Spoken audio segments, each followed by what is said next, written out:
connaissez le dicton « Qui veut faire l'ange fait la bête ». C'est un dicton intéressant. Moi, je le comprends comme ça. Je ne sais pas s'il est compris toujours comme ça. C'est-à-dire que c'est un problème d'imitation. Qui veut faire l'ange, qui veut faire.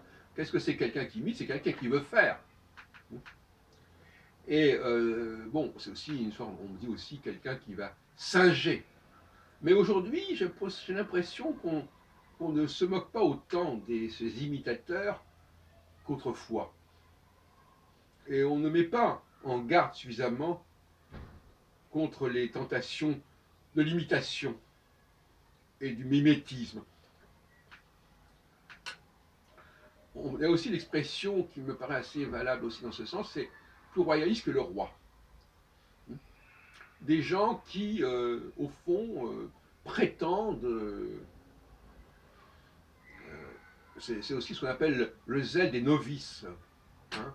On est novice, alors on fait de la surenchère.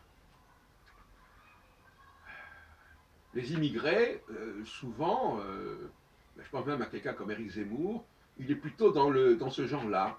Il est plus royaliste que les Français. Et d'ailleurs, je crois que c'est Maurras ou quelqu'un d'autre qui disait ceux qui aiment trop la France, ce sont les étrangers. Parce qu'ils la voient de l'extérieur, ils la fantasment, et quelqu'un qui est vraiment de France, il n'a pas besoin de donner des gages de légitimité, de bon vouloir. Hein.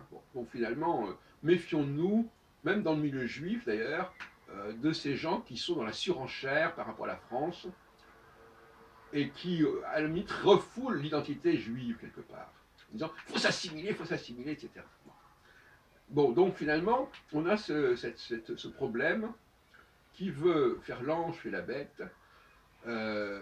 Beaucoup de gens sont malheureusement dans cette situation. Ils veulent imiter ou ils veulent s'approprier les valeurs d'un autre groupe. Par exemple, les pauvres veulent s'approprier les valeurs des riches, etc. Ce qu'on appelle aussi les nouveaux riches. Qu'est-ce que c'est que les nouveaux riches? C'est aussi des gens qui... Voilà, c'est toute une catégorie de population comme ça qui est en porte-à-faux, qui en fait trop, et qui emprunte aussi des éléments qui ne sont pas forcément essentiels. On emprunte des éléments extérieurs, des signes extérieurs de richesse.